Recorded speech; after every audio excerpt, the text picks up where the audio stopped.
कोई आपको विषय चिंतन नहीं, लेकिन अभी माला उठा के बैठो, अभी विषय चिंतन शुरू हो जाएगा। क्योंकि वो मन जो विषयों में लगा था और उसने विषय पकड़ रखे थे, अब वो खाली कर रहा है नाम।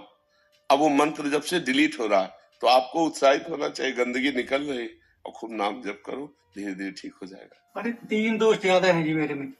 एक तो मेरे को अहंकार आता है जी। देखो 6 दोषों में हर दोष सबके अंदर रहते, काम, क्रोध, लोभ, मोह, मद, मत्सर। अब आप पकड़ पाए तो 3 को पकड़ पाए, है तो 6, और 6 के 66 है, 6 के और भी विस्तार है ना, उतने ही थोड़ी, वो तो पूरा परिवार आ जाएगा, एक आ जाए तो पूरा परिवार आ जाएगा। ईर्ष्या, द्वेष, नाना प्रकार की और भी बात। हमको मूल से उड़ाना है, उसको उड़ाने के लिए भगवान नाम जप है। बस हर समय नाम जप करते रहो, चिंता मत करो, अपने आप सब ठीक हो जाएगा। आप नाम जप को पकड़ो, एक साधे सब सदे और सब साधे सब जाए। अगर नाम जप पकड़ लिया तो सब ठीक हो जाएगा। हम अनुभव की बात कहते हैं आपको। नाम जप में निरंतरता कैसे लाई जाए? जैसे हमको धन के चिंतन में निरंतरता लानी नहीं पड़ती, स्वयं बनी रहती है। जैसे शरीर का हम ध्यान नहीं करते पर हर समय ध्यान रहता है, तो अगर हम ये मान लें कि भगवान का नाम सर्वोपरि धन, भगवान का नाम सबसे बड़ा सुखदाता और भगवान का नाम लोक परलोक में मंगल करने वाला, तो भूलेंगे ही नहीं। हर समय भगवान के भजन में रति हो जाएगी। जैसे गरीब आदमी 1-1 रुपया कमाता है ओवर टाइम अधिक मेहनत करके, ऐसे हम ओवर टाइम करके भगवान का नाम जब कमाए, जहां फुर्सत मिले वहां राम राम, राधा राधा राधा रटने लगे। इसमें कोई पैसा तो लगता नहीं। अच्छा, इसमें नहाने धोने की कोई बात नहीं कि आप नहाए धोए हो तभी जप सकते हो। नाम तो जैसी भी परिस्थिति हो, जैसे भी हो, आप उसमें नाम जप किया जा सकता है। मंत्र जप के लिए विधान है, वैदिक मंत्रों के लिए कि आप नहा धोकर पवित्र होकर, लेकिन नाम जप तो किसी भी अवस्था में किया जा सकता है। तो अभ्यास करें, हम नाम पर महत्व बुद्धि रखें तो हमारा नाम निरंतर चलने लगेगा। मोहित चावला जी, लंदन से। राधा वल्लभ श्री। महाराज जी, आपके चरणों में कोटि कोटि प्रणाम। महाराज जी, विदेश में रहते भी सभी गलत आचरण छूट गए। पिछले 3 वर्षों से निरंतर आपको सुनने का सौभाग्य मिल रहा है। महाराज जी, मेरा प्रश्न है कि जब किसी का शरीर छूट जाता है और अगर उसे भगवत प्राप्ति नहीं हुई, तो क्या उस जीवात्मा को वो जहां भी हो, स्वर्ग में या नरक में, पता लगता है कि क्यों उसे भगवत प्राप्ति नहीं हुई? जैसे कि वो स्वर्ग या नरक में सोचे, देखा तूने भजन नहीं किया मनुष्य योनि में। हाँ, पश्चाताप होता है, पश्चाताप होता है उस जीव को। जैसे आप स्वर्ग में हैं तो आपको पता चलेगा ये पुण्य का फल हमको, ये स्वर्ग का सुख मिल रहा है, इस पुण्य का फल मिल रहा है। जिस समय आप भोगेंगे, जैसे आप 5 स्टार होटल में, आपको पता है ना इतनी पेमेंट दी है तब 5 स्टार होटल में हमको, तो आपको पता है उस समय होता रहेगा कि इस पुण्य के बल से ये महल सुख मिला, इस पुण्य के बल से ये मिला। ऐसे नरक में पता चलेगा इस पाप का फल ये मिला, इस पाप का। अब वहां भगवान की स्मृति नहीं आती, नरक स्वर्ग में भगवान की याद नहीं आती। ये नहीं आता कि मैंने भजन क्यों नहीं किया या भजन करना चाहिए था। वहां ये याद आता है कि ये पाप किया तो ये दंड मिल रहा है, ये पुण्य किया तो ये सुख मिल रहा है। मृत्यु लोक ही एक ऐसा है जहां भगवान की याद आती है, जहां भगवान का भजन कर सकते हो, जहां आराधना कर सकते हो।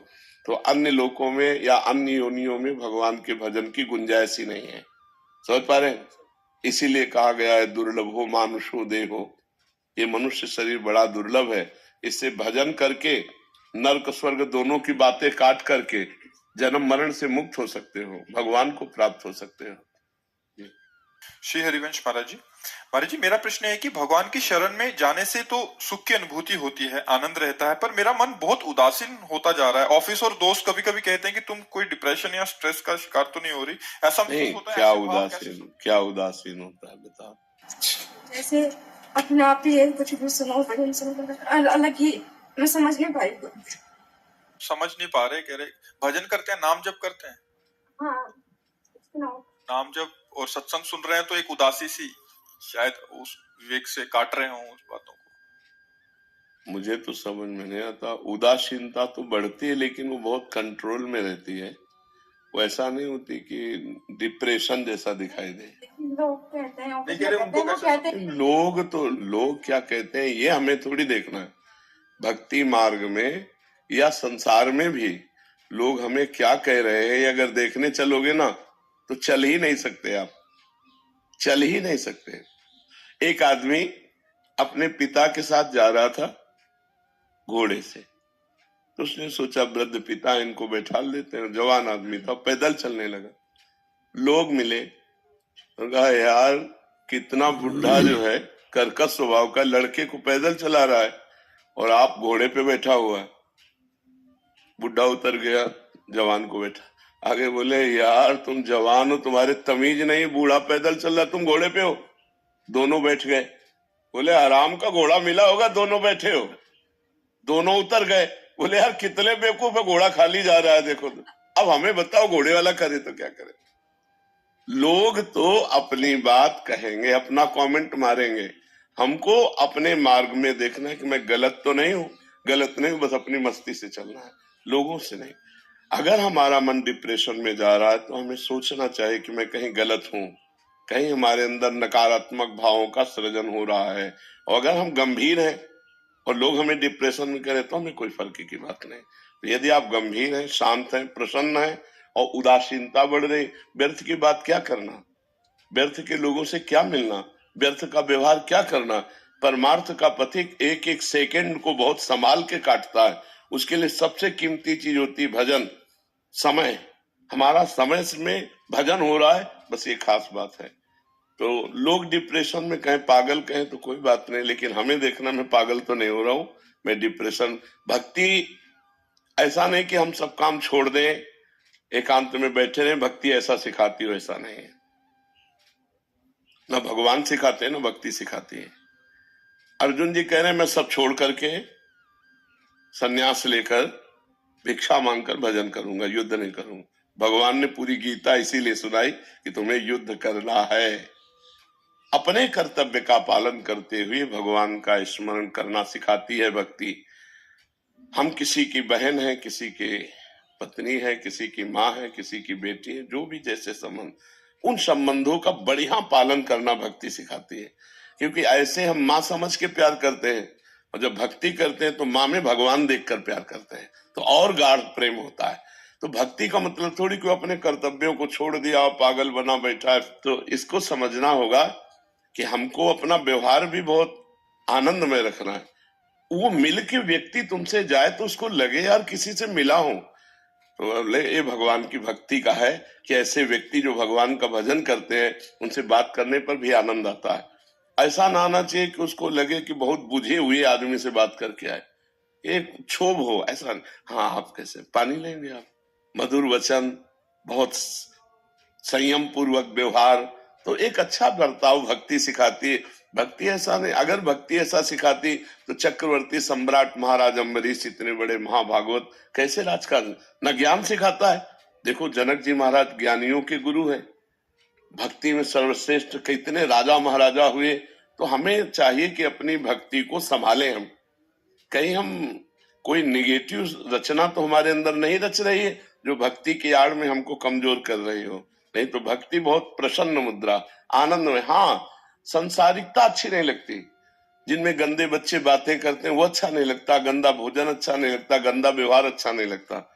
लेकिन ये नहीं कि वो किसी से बात ही नहीं करता या किसी से व्यवहार ही नहीं कर सकता, ऐसा नहीं है। हाँ, एक दशा आती है जो शरीर शुद्ध ही रहे।